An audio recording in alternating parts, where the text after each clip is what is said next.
خو دا خبره یاده کوي لکه په دې هم خوشحالېدنې دي په کار. زما دې خبرې ته یو پیر سوچ تللی و چې دا بعض مسلمانان دې خبرې ته خوشحالېږي چې کله ورته ووایې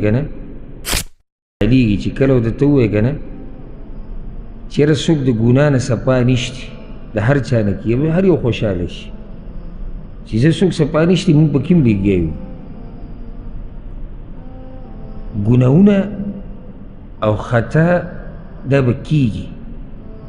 وګوره سړی چې څومره الله ته نږدې دومره ته ګناهونه کم کېږي. دا نقطه ورسره یاده کړي. یوازې دې خبرې ته مه خوشحالېږئ چې یاره ګناه خو به د هر چا نه کېږي. ګناه خو به کېږي خو څومره یعنې سهار ماښام به ګناهونه کوو په مخه به ګناهونه یو بیا به موږ څه وایو یو بل ته چې یاره انسان کمزور دی نو ګناه خو به کېږي. موږ منو دا خبره چې انسان خطاکار دی ګناهګار دی خو موږ به حتی الوسع کوشش کوو چې ګناهونو نه ځان بند کړو. خوشحالېږو به نه او نه به ولکه زور ورکوو چې یاره هسې انسان خطاکار دی. خطاکار خو دی خو موږ ته الله ویلي چې ته ځان د دې ګناهونو نه بند کړه. سره د کوششه که د سړي نه بعض ګناهونه یا غلطیانې وشي او دی واپس شي الله ته دغه طریقه ده. طریقه هم دا ده. نو دې خبرې ته هسې مه خوشحالېږه چې انسان نه ګناهونه خو کېږي. نه د دیندارو خلکو ګناهونه او د بېدینو دا یو شان نه دي. ګورې کوم سړی تقوادار پرهیزګار دی قرآن کې د دې خبرې ذکر شتي چې د تقوادار نه هم ګناه کېدی شي. حدیثونو کې هم دا خبره ذکر. ستاسو څه خیال دی چې د دې تقوادار او د عام سړي یو شان ګناهونه دي؟ بیا د ګناه کولو نه بعد د تقوادار او د عام سړی یو شان دي؟ نه. فرق څه دی دوی کې؟ فرق دا دی چې د ګناه نه بعد او سورة العمران کې د خبرې تفصیل ذکر شوی الله وایي دوی ته په هغه ټیم الله را یاد شي چې الله ورته را یاد شي هغه ګناه پرېږدي.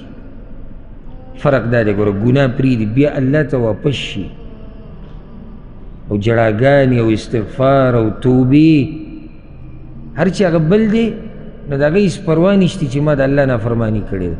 نو ستاسو ما ته دا ووایي چې دا دواړه خطاکار یو شان دي؟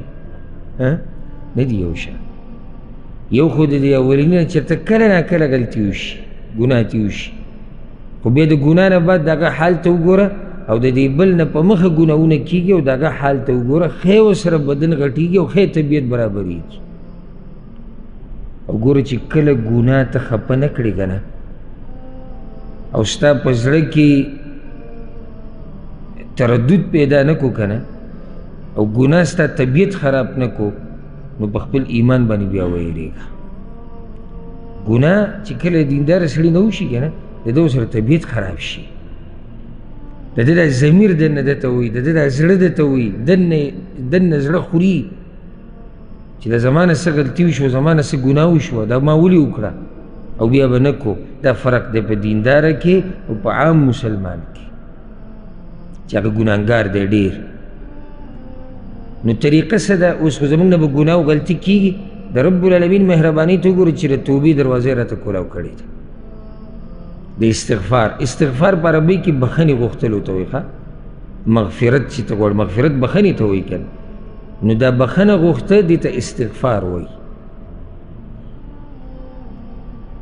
اوس که الله رب العزت داسې ویلی وای چې سوچ وکئ که الله رب العزت داسې ویلی وای چې چا نه ګناه وشو بیا بخښنه نشته او توبه پکې نشته واپس کېده بیا الله ته نشته څومره به ګرانه شوی وی څومره به ګرانه وی. هسې هم زموږ دا حال دی بیا به زموږ څه حال دی خو نه د هغه مهرباني ته وګورې چې توبې دروازې موږ ته کولاو پرېښوده د کم وخته پورې د سا وتو پورې دا د هر سړي دپاره او عام وخت د توبې د دروازې د بندېدو هغه کله نور چې د مغرب نه راوخېږي د هغه وخته پورې دروازه کولاو ده. نو دې باب کې مؤلف هغه حدیثونه او هغه آیتونه راوړي دي چې د هغې تعلق د توبې او د استغفار سره دی. کله چې کپړه ګنده شي که نه نو خلک یې اینځي دغه شان په ګناهونو چې سړی سکای شي که نه نو هغه په استغفار او په توبې سره ځان نیسي چې دې ګناهونو نه صفا شي او ښه تفصیل انشاءالله په دې فصل یا په دې باب کې را روان دی. اول ښه دا و د شیخ صاحب قیمتي نصیحت قیمتي بیان چې تاسو واورېدلو چې نن سبا هر سړی و چې ګناه خو د هر چا نه کېږي او ډېر خوشحالي دا د شیخ صاحب قیمتي بیان چې تاسو واورېد.